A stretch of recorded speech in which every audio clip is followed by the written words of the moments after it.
This really happened to me, and I still taste the copper of embarrassment every time I tell it.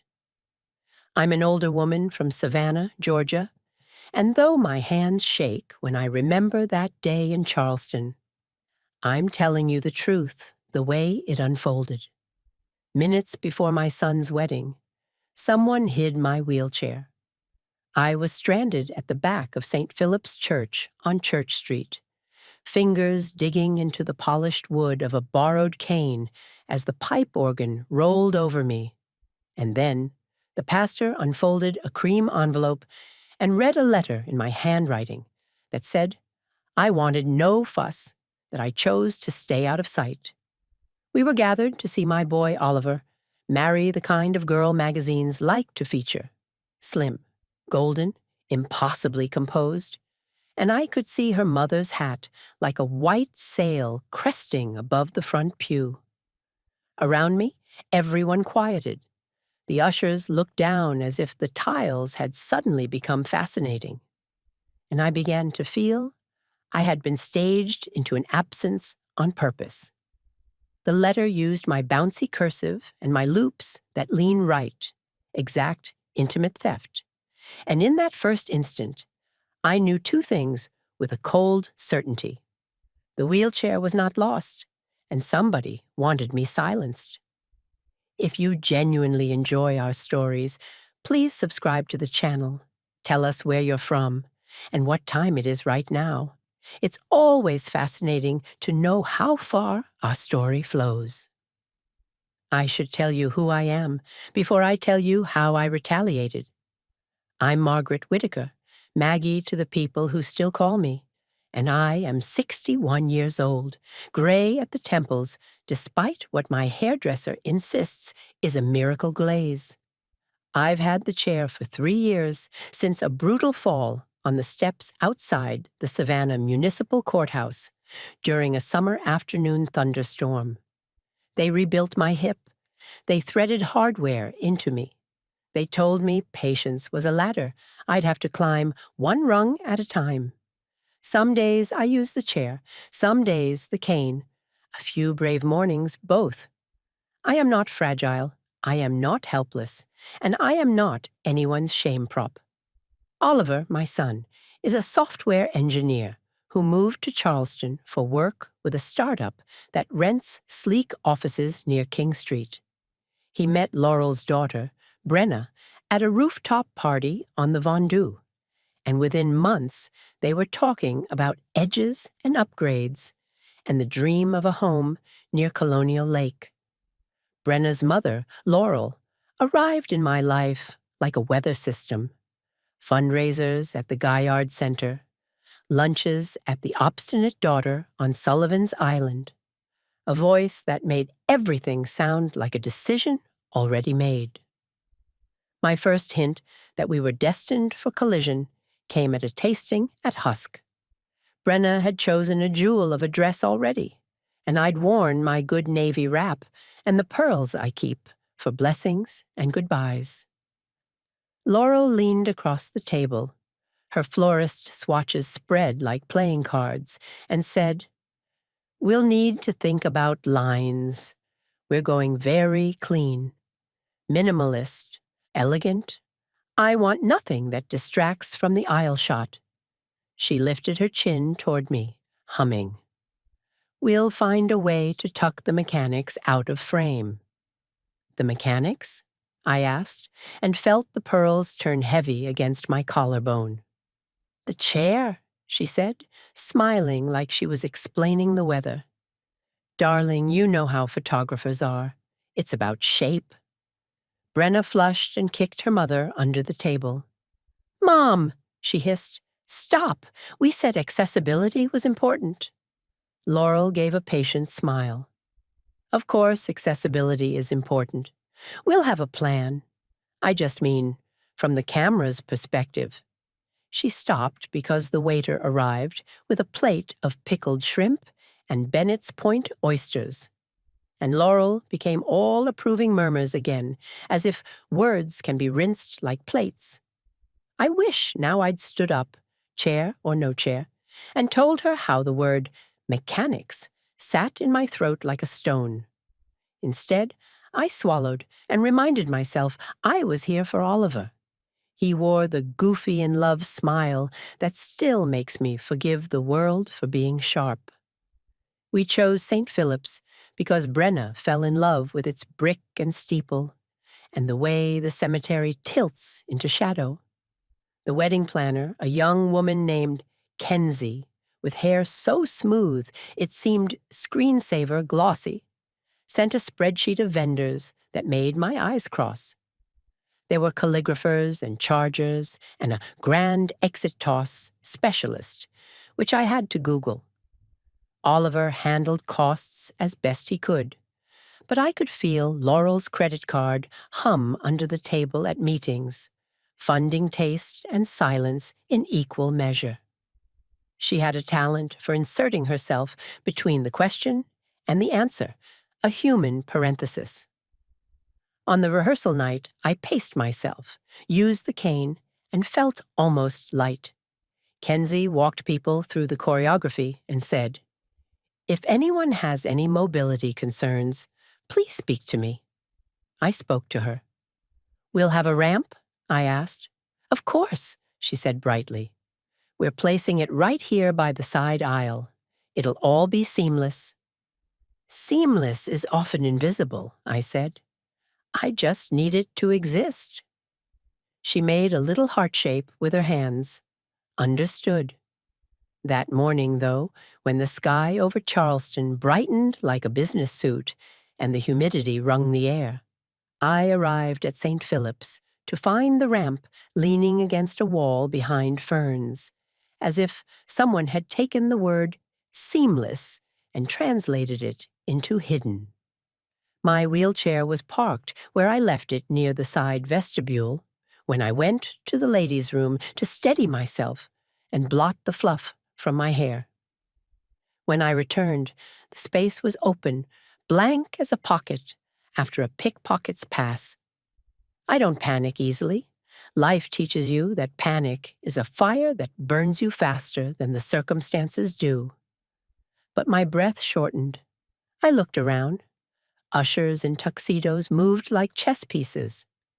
The organist warmed the pipes.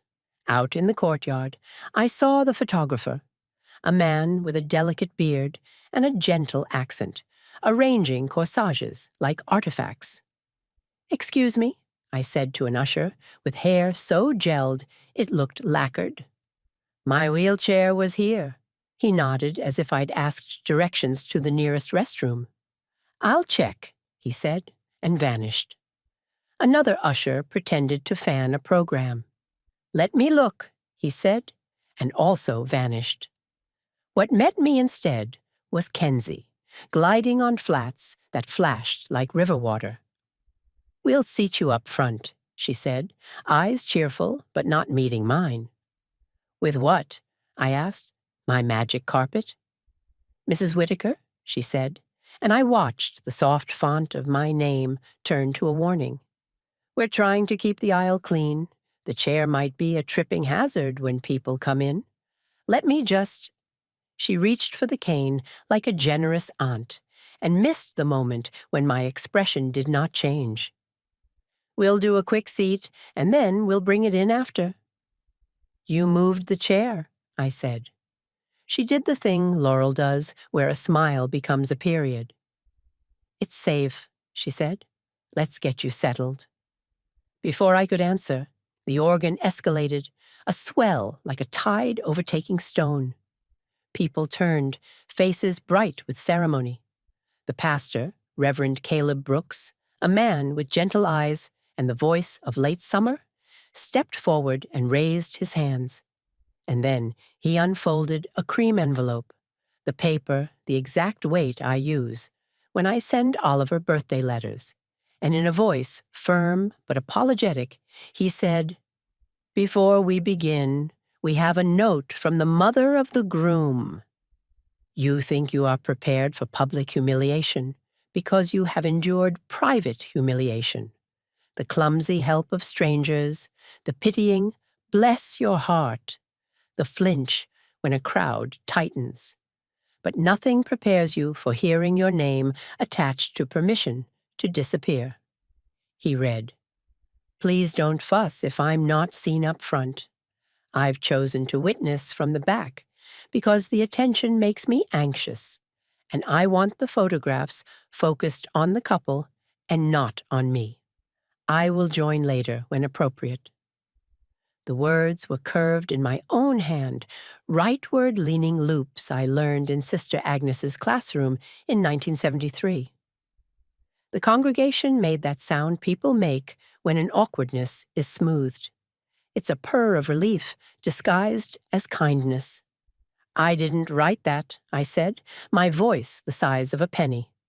Kenzie, angelic, leaned in. "Let's get you sat. We're starting." "I didn't write that letter," I said louder. But the aisle had begun its choreography. Bridesmaids floated like a palette of pinks, moving in time. The first pew to my right held Laurel and Brenna's father, and the kind of friends whose clothes have names. Laurel didn't turn to look at me. She lifted her chin, eyes forward, queenly, like denial could be a bridge. An usher offered me a folding chair 2 rows from the back. Folding chairs have a particular insult if you use a wheelchair. They pretend to be help while they collapse you. My hip pulsed a dull warning. I sat and felt small. The cane trembled against my knee. When Brenna came through the door on her father's arm, the whole church sighed, as if on a cue. I don't know the exact minute stubbornness replaced shame. But it arrived the way a storm arrives. First the smell, then the gust. By the time they finished the opening prayer, my mouth had dirt in it from biting back words. I pictured my chair, my silver-gray quickie that insurance made me argue for. My bag looped over its handle with the extra pain meds and the tissues and the safety pins. I pictured it folded into a closet, tucked like an unsightly box behind a fern. I pictured Laurel's hand on the closet, turning a key. When Reverend Brooks reached the line about objection, those theatrical words people always joke about, he scanned the pews with pastoral calm. If he expected a drunk uncle or a dramatic ex, he found instead a mother with firewood stacked in her bones. I didn't stand. My body wouldn't do it. But I raised my hand. The whole church saw it, except maybe the woman whose hat was a weather vane. "I don't object to the marriage," I said. "I object to a lie." Brenna stiffened. Oliver, my sweet, turned his head a fraction, confused, a boy caught between 2 mothers. Reverend Brooks did something I respect him for now. He put a hand up in a small halt, and everyone waited. "Mrs. Whitaker," he said, "is everything all right?"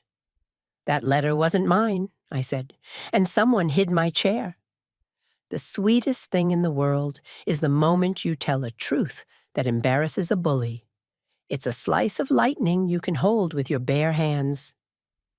I saw Laurel's jaw clench, a micro flinch at her temple. Kenzie stepped forward, as if to soothe the moment. "You'll just retrieve my chair," I said. "Now." I expected murmurs. I got silence. There is a particular power in the mother of the groom, speaking like a judge. Kenzie vanished. The organist coughed into his hand. Reverend Brooks cleared his throat and said that we would pause for a moment of prayer, which is how Episcopalians irrigate awkward ground. I closed my eyes. In the silence, I counted the breaths and thought about how humiliation makes you want to shrink, to fit yourself back into a smaller outline. I thought about my mother, who taught me that shrinking becomes a habit. I thought about the letter, the loops, the theft of my hand. When I opened my eyes again, Brenna was looking at me with an expression I could not read, anger braided with something else, something that might have been shame, if shame had a costume. After 3 minutes that lasted a century, Kenzie reappeared with the wheelchair. She pushed it like a contraband item, apologizing with her mouth, not her eyes. The bag hanging from its handle had been rifled enough that the lip balm was sideways. "Where did you find it?" I asked. "In a storage closet behind the narthex," she said, breathless and pretty. "It must have been moved by maintenance." "Maintenance," I said softly, tasting the word the way you taste something suspicious you know you'll spit out. I took the chair, folded into the seat like a swimmer into her lane, and rolled myself forward to the second pew where I belonged. The congregation relaxed. Reverend Brooks tucked the letter back into his vestments.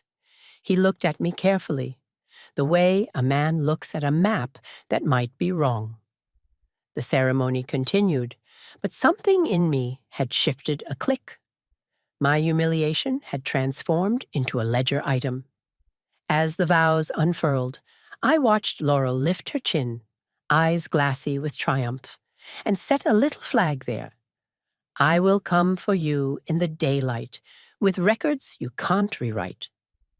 At the reception at the William Aiken House, the courtyard sparkled with Edison bulbs, and the servers floated with trays of she-crab soup shooters and tiny pimento cheese biscuits. Guests told me how beautiful it all was, how glad they were that I'd chosen to watch from the back to avoid stress, how brave. The lie traveled faster than oxygen. Each well-meaning compliment was a mosquito bite I refused to scratch. When I finally cornered Reverend Brooks near the bar where the bourbon glowed like honey, his face went solemn. "Mrs. Whitaker," he said, "I owe you an apology." "You owe me information," I said. He looked like a man who just realized the stage was not made of wood, but of ice. "The note," he said carefully, "was delivered to me this morning by the planner. She said it was from you, that you were feeling anxious and didn't want attention drawn to you if you arrived late or chose to remain in the back." He looked down. "I should have confirmed." "Did she say who gave it to her?" I asked. "She said the bride provided it," he said. Then he looked me in the eyes, even though doing so meant facing a weather change. "It looked like your handwriting." "It did," I said, "because someone stole my hand." He swallowed. "I'm very sorry." "So am I said. "But being sorry is not a strategy." Across the courtyard, Laurel laughed with donors like a queen on stable ground. She caught my eye and held it, her expression serene as a pond.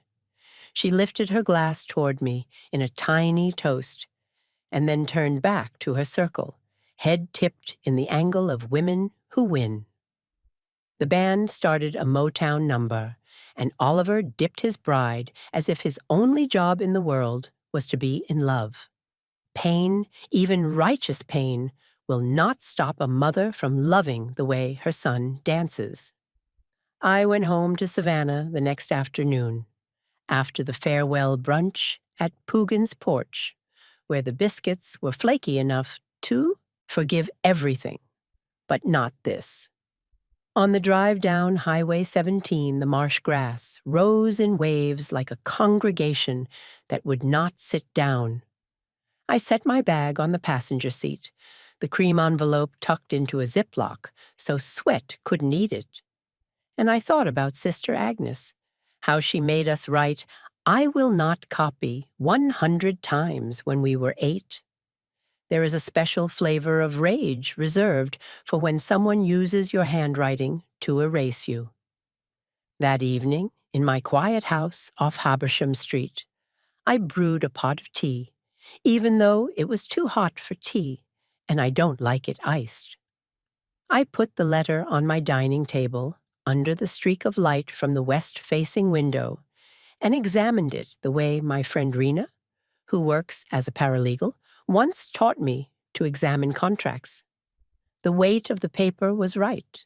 The fountain pen, blue ink, was my favorite pilot Yoroshizuku. The loops were slightly too tall on the L's.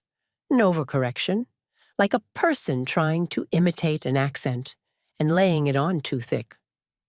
I called Rena. "Tell me everything you know about handwriting experts," I said. She exhaled and said, "I know one in Charleston and one in Atlanta who testify sometimes. But before you spend money, ask yourself what you want." "I want the truth built into a spear," I said, "and I want to throw it where it will stick." "Then you want paper," she said. "Emails, texts, video, witnesses. Handwriting helps, but the world believes screenshots." I looked at my phone, at the text threads labeled Oliver and Brenna and Kenzie, planner. My thumbs hovered. I am old enough to remember when dignity meant keeping quiet, but age also gives you the right to destroy your own myths. I typed to Kenzie. "Where did you get the letter you gave Reverend Brooks?" Then I made tea, because the waiting needs something to occupy its hands. The kettle clicked, the night insects opened their choir. My hip throbbed like a drum you hear through walls. Kenzie responded in 23 minutes, which told me she'd debated. "We should talk," she wrote. "Can I call?" "No," I typed. "I want it in writing." There was a longer pause, long enough for the house to settle and the Charleston salt to dry on my car. Then, the bride's mother handed it to me with the programs this morning. She said you dropped it off last night. I stared at the screen until my reflection turned into a face I didn't quite recognize. "We both know that's not true," I typed. "Where did you store my wheelchair?" "The ushers moved it," she wrote. "It was in the way." "Which ushers?" I asked. "The two cousins on the bride's side," she wrote. "I didn't get names." "Find them," I typed, "and find the maintenance person with the key to that closet." Then I added, "Kenzie, this is not about a photograph. It's about civil rights." Her typing bubble pulsed. "I understand," she wrote. "I'm really sorry." Again, apologies fluttered around me like moths. I needed a hawk. The next morning, I called Oliver. He answered from their honeymoon cottage on Folly Beach, the ocean behind him, a steady shush like a parent. "Hey, Mom," he said bright. "You made it home?" "I did," I said. "Honey, I need to talk to you about the letter and the chair." He went quiet, and in the quiet, I understood that he was balancing two truths, and one of them was a marriage he had chosen. "Mom," he said carefully, "it was a stressful morning for everyone. I'm sure it was a misunderstanding." "A misunderstanding is when you step on someone's foot because you don't see it," I said. "This was a decision." "I don't think Brenna would," he began and stopped. "Mom, I love you." "I know," I said. "That's why I'm telling you that I'm going to find out exactly who did it and why, and then I'm going to make sure it doesn't happen to any other mother in a chair in any other church." He sighed, a boy again for half a second. "Can we not do this right now?" he asked. "We just got here." "Of course," I said, and in my voice, I put a promise that sounded like softness. "Enjoy your week. Swim, eat shrimp. I'll handle it." After I hung up, I opened my laptop and created a folder on the desktop called Wheel. I began to collect screenshots, the text from Kenzie, photos of the ramp tucked behind ferns, the church's map with the closet circled, the words, "It's about shape," in a document titled Things Laurel Said. I wrote the date, September 13th, and the time I first noticed the chair missing, 3:07 p.m., because timelines are where truth likes to take its shoes off and relax. I emailed Reverend Brooks asking for a copy of the service recording. I Googled St. Philip's Church security camera and found a note on their website about cameras in the narthex for safety, and my pulse took a step up like a dancer. At noon, I called the church office and asked to speak to the sexton. A kindly woman told me Mr. Davenport handled the facilities and he'd be back from lunch soon. I left my number. Then I called Rena again and said, "If someone hides a wheelchair to keep it out of pictures, is that illegal or just evil?" "Potentially both," she said. "ADA requires equal access and reasonable accommodation. Hiding an assistive device to control aesthetics sounds like a law school hypothetical written by a petty god. Start with documenting. Always, always document." "I'm already building a folder," I said. "Of course you are," she said, fondness threaded through the words like gold. "Listen, if you want leverage, think publicity. The Post and Courier eat stories like this, and there's WCBD News too." "I don't want to hurt Oliver," I said, and heard how mothers always measure revenge against love. "And then aim your spear," she said. "Not at your son, at the person who decided your absence was elegant." Mr. Davenport called me back at 1:16 p.m., and I liked him immediately because his voice sounded like planks. Honest, practical, weathered. "Ms. Whitaker," he said, "we do have cameras in the narthex and side halls. They're motion-triggered. If something happened near the storage closet, we might have it." I felt the first bite of hope sink its teeth into my marrow. "Can I see it?" "You'd need the rector's permission," he said, "and a reason." "I have both," I said. "Someone moved my wheelchair and delivered a forged note to the pastor in my handwriting. I'm not asking to start a scandal. I'm asking to see who turned a key." He exhaled slowly, as if weighing. "I'll ask," he said. "We've had break-ins before. We take it seriously." "Thank you," I said. "If it helps, I'm sending an email now to formalize the request." After I hung up, I put my hands on the kitchen counter and breathed. The cypress cutting board I bought at the city market in Charleston last spring sat heavy and real beneath my palms. Physical objects anchor you when people try to erase you with paper. I lifted the board and placed it on the table beside the letter, as if saying, "You can't make me a rumor if I keep choosing things I can touch." My phone buzzed with a message from an unknown number. "This is Tara. I was a bridesmaid. I got your number from Oliver's friend Noah. Can we talk? I think something's messed up." I stared at the name and let surprise roll through me like a summer storm sweeping down Bay Street. I typed, "Yes, tell me everything." There was a pause. The kettle clicked again, maybe by memory. My hand found the old ache at my hip and pressed, a reminder that pain can be a compass if you learn to listen. Tara wrote, "I'm not sure if I should be saying this, but I heard Laurel tell Kenzie to clean the line of sight before the processional." I laughed because I thought she meant move the ferns, but then I saw one of the ushers carrying a wheelchair toward the side hall. I thought maybe it was church property, like a spare. I didn't realize. A typing bubble, a stop, a start. Also the note. Brenna's mom had a stack of programs and an envelope this morning. She said, "We'll just do Maggie a kindness and keep her comfortable." And everyone kind of nodded. I'm sorry. I didn't know. Not knowing is often the softest word for cowardice. I closed my eyes and let the admission ring like a small bell in a small chapel.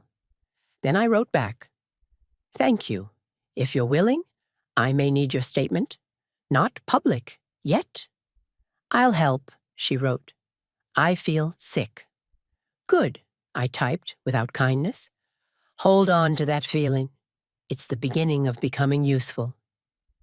Outside, the late afternoon leaned toward thunder. I could smell the swamp heat like an oven left open. I opened the back door and breathed the damp air. I thought of Oliver wading ankle-deep at Folly Beach, laughing, loving, certain that the world, if not made for him, at least kept